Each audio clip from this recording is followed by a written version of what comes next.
Sinon, j'ai de bons rapports. J'ai réussi à m'intégrer parmi les musulmans de mon quartier. D'accord. J'ai bien dit m'intégrer moi parmi les musulmans. Mais J'ai ça, pas c'est- dit c'est- l'inverse. Elle est assez folle cette phrase quand même quand on y pense.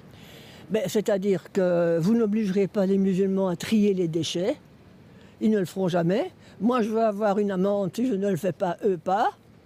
Mais sinon, ils sont très gentils avec moi. Moi, je n'ai pas à me plaindre de ces gens qui sont commerçants dans les environs ici. J'ai d'excellents rapports avec eux.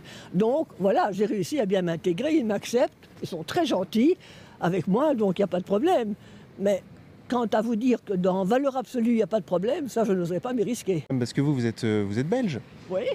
de naissance, vous êtes, Oui. vos parents sont belges, ils sont là, et c'est vous qui devez vous intégrer. Ben, écoutez, à partir du moment où ils sont les plus forts, les plus nombreux, bon, j'ai pas envie de déménager, j'ai pas envie de changer de quartier, je vieillis, ils sont gentils avec moi, il n'y a pas de raison que je commence à les critiquer, à les démolir, à les repousser. Hein. Ah, je suis désolé, non. En plus de ça, j'ai fait la coopération au développement, je suis pas raciste, quoi. Hein. Ah ouais. Donc voilà. Je vous soupçonnais pas de racisme. Hein.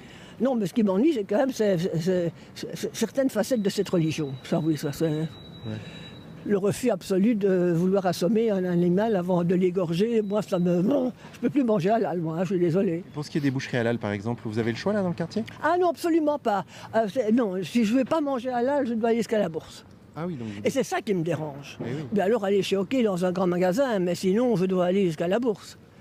Quand c'est l'Aïd, il faut voir le quartier ici quand c'est l'Aïd. Hein. Même les coiffeurs, au moment de l'Aïd, c'est le désert. Tu peux te balader en dromadaire, il n'y a pas de problème, c'est le désert absolu. Incroyable. Et c'est ça qui devient un peu gênant. C'est que c'est la ville, hein, la ville qui a trop autorisé les personnes à s'installer ici. Entre les musulmans et les homosexuels, ça ne marche pas. Donc si vous prenez ici à gauche la rue des Riches-Clairs, vous allez un peu plus à droite, vous êtes tranquille. Parce que là, c'est le quartier homosexuel et les musulmans ne veulent pas en entendre parler. Enfin, en tout cas, certains musulmans. Non, tout Bruxelles n'est pas comme ça. Ça, c'est pas vrai. Ok, d'accord. Non, il y a des quartiers sauvegardés, quoi. Ok. C'est très marrant parce que vous rencontrez plein de musulmans ici. Et vous avez une rue là qui mène au quartier des homos. D'ailleurs, il y a deux clubs là.